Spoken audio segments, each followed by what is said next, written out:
नमस्कार दोस्तों। तो आज हम जानते हैं राम कथा के बारे में कि आज जैसी राम कथा हमें मिलती है या हम जिसको पढ़ते हैं वो पहले से कैसी थी।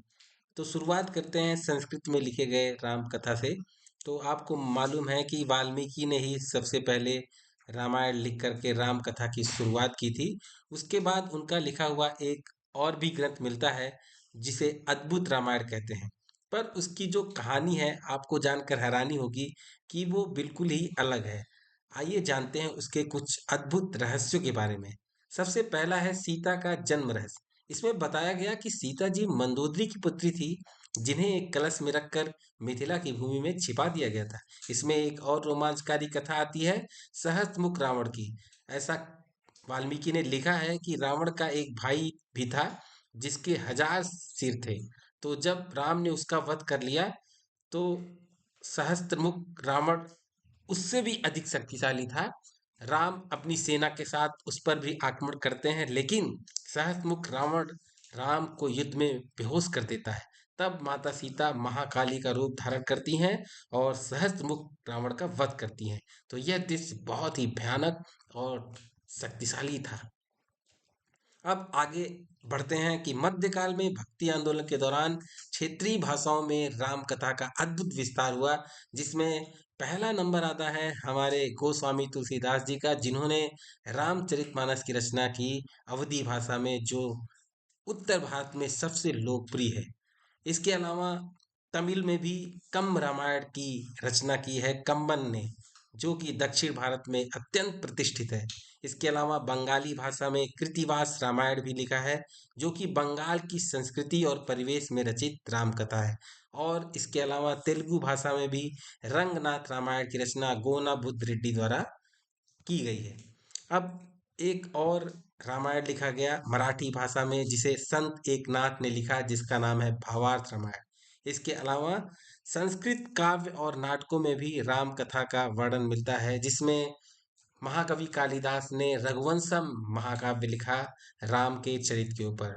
दूसरा नाम आता है भवभूति के नाटक का, जिन्होंने उत्तम रामचरितम लिखा, जो कि राम के जीवन पर आधारित है। इसके अलावा महाकवि भास ने भी प्रतिमा नाटक लिखा है, जो राम कथा पर ही आधारित है।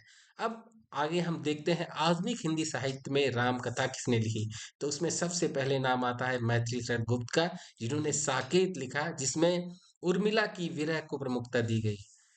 इसके बाद राम की शक्ति पूजा लिखी सूर्यकांत त्रिपाठी निराला ने, जो कि एक लंबी कविता है। इसके अलावा नरेश मेहता ने संशय की एक रात की रचना की, जिसमें युद्ध से पहले राम के मन के द्वंद पर जो है चर्चा उन्होंने की है। अब जो सबसे नवीनतम प्रमाणित शोध ग्रंथ है वो लिखा है फादर कामिल बुल्के ने, जिसका नाम है राम कथा उत्पत्ति और विकास, जिसमें इन्होंने कई सारे देशों से, लगभग 300 देशों से भ्रमण करके राम के ऊपर रचित साहित्य को इकट्ठा किया और उसका विश्लेषण किया। उनके शोधों में आदि राम कथा जो वाल्मीकि ने लिखी और जो तुलसी ने लिखी, उसमें निम्नलिखित अंतर उन्होंने स्पष्ट किया है।